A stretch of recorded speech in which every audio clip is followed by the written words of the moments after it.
ঢাকার ১৪, ১৬ আর ১৮ আসনটির ১৮ ভাগ ভোট কেন্দ্র ঝুঁকিপূর্ণ হিসেবে চিহ্নিত করা হয়েছে বলে জানিয়েছে বাংলাদেশ সেনাবাহিনী। সকালে রাজধানীর শহীদ সোহরাওয়ার্দী ইনডোর স্টেডিয়ামে সার্বিক নিরাপত্তা ও নির্বাচনের প্রস্তুতি সংক্রান্ত এক প্রেস ব্রিফিংয়ে এই তথ্য জানানো হয়।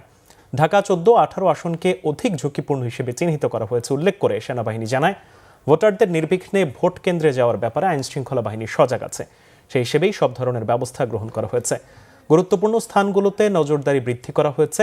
দেশের বর্তমান আইনশৃঙ্খলা পরিস্থিতি স্থিতিশীল ও স্বাভাবিক রয়েছে উল্লেখ করে সেনাবাহিনী জানায়, বিভিন্ন রাজনৈতিক দলের প্রার্থী ও সাংবাদিকদের সব ধরনের নিরাপত্তা দেওয়া হবে।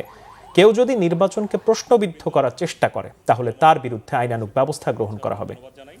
জাতির গুরুত্বপূর্ণ সময়ে প্রধান অনস্বীকার্য এবং অত্যন্ত ভালোভাবে আমাদের ব্রিগেড স্পেশালি মিরপুর এবং উত্তরা এলাকায় মোতায়েন হয়ে জননিরাপত্তা নিশ্চিত করা এবং সরকারি স্থাপনাসমূহের নিরাপত্তা নিশ্চিত করে চলেছি। আসন্ন নির্বাচনের দায়িত্ব উপলক্ষে আমরা ঢাকা ১৪, ১৫, ১৬, ১৮ এবং নারায়ণগঞ্জ ১ আসন আংশিক, এখন পর্যন্ত যে হিসাব আছে 18% ভোট কেন্দ্র ঝুঁকিপূর্ণ হিসাবে চিহ্নিত হয়েছে এবং সেই অনুযায়ী আইনশৃঙ্খলা রক্ষাকারী বাহিনীকে নির্দেশনা দেওয়া হয়েছে।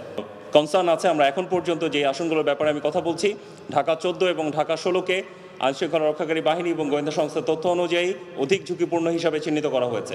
সো যেখানে অধিক ঝুঁকিপূর্ণ হিসাবে চিহ্নিত করা হয়েছে সেই হিসাবে আমাদের কার্যকরী ব্যবস্থা অলরেডি গ্রহণ করা হয়েছে এবং সেটার প্রতিফলন আপনারা গ্রাউন্ডে অবশ্যই দেখতে পাবেন।